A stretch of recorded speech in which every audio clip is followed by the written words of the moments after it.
சீமான் அதை பேசிட்டான், என்ன பேசினான்னே தெரியல. பேசினத நேரடியா கேட்டவங்க எதுவும் சொல்லவும் இல்ல. அந்த மனுஷன் நான் இப்படி பேசலன்னு சொல்றான். நான் இப்படி பேசலன்னு சொல்றவனை திட்டணும்னு இஸ்லாம் சொல்லி இருக்கான். ஏன் இவ்வளவு பெரிய வன்மம் ஒருவரின் மீது?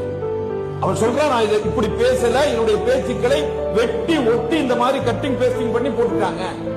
நான் முஸ்லிம்களை தாய்மதம் திரும்புமாறு சொல்லவே இல்லை, நான் இந்துக்களை தான் தாய்மதம் திரும்புமாறு சொன்னேன் அப்படின்னு தெளிவா சொல்றான். நல்ல முறையில போய் அவர்கிட்ட கேட்டா அந்த மாதிரி அவர் பேசவே இல்லை, முழு பேச்சையும் கேளுங்கள் என்று அவர் போட்டு காமிக்கிறார். அதுல அந்த மாதிரி வார்த்தையில் அந்த ஒரு வார்த்தையை வச்சுட்டு ஒரு பெரும் கூட்டத்தை எதிர்ப்பதால் நமக்கு என்ன லாபம்? நான் உங்களை கூப்பிடல, தாய் மதம்ங்கிற சொல்லையே நான் பயன்படுத்துறேன். நீங்களா ஒரு கற்பனையில தாய் மதம் பேசுகிறாங்க.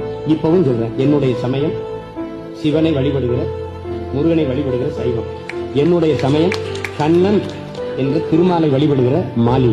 பெருமக்களே, இஸ்லாமிய பெருமக்களே, சீமான் உங்களுக்கு எதிரி, அவ்வளவுதானே? ஆமா, எதிரி.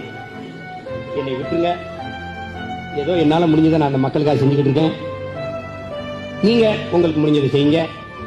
ஐயா ஸ்டாலினை, அவர் மகனை தொடர்ச்சியா பதவியில் இருக்கிற மாதிரி பாத்துக்கிறீங்க, அது உங்க பிறவி கடமை. இறைவன் உங்களை இறுதி நாள்கிட்ட கேட்பார். நான் தேவதூதர்கள் 2 பேரை அனுப்பினே, அவர்களை நீ ஏன் கைவிட்டாய்? அவர்களுக்கு வாக்கு செலுத்தாது ஏன் நீ வஞ்சித்து விட்டாய்? நீ திமுகவுக்கு ஸ்டாலினுக்கு ஓட்டு போட்டாயா? நேராக சொர்க்கத்துக்கு போ. சேப்பாக்கம் தொகுதியில் உதயநிதிக்கா போட்டாய்? வா வா வா, உன்னைத்தான் தேடிக்கொண்டிருக்கிறேன், சொர்க்கத்துக்கு போ. ஸ்டாலின் உதயநிதிக்கு போடாது, சீமானுக்கு போட்டவன் யார்? எல்லாம் நீங்களாம் ஹராம், நரகத்துக்கு போ.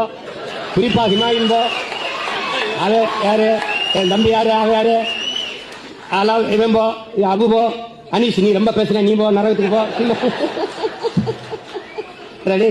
உங்களை எல்லாம் வச்சுக்கிட்டு ஒரு பிள்ளை நிகழ்ந்துருச்சு. நான் உங்க கூட பிறந்தது இல்ல, நீ இல்ல, நீ இல்ல, நீ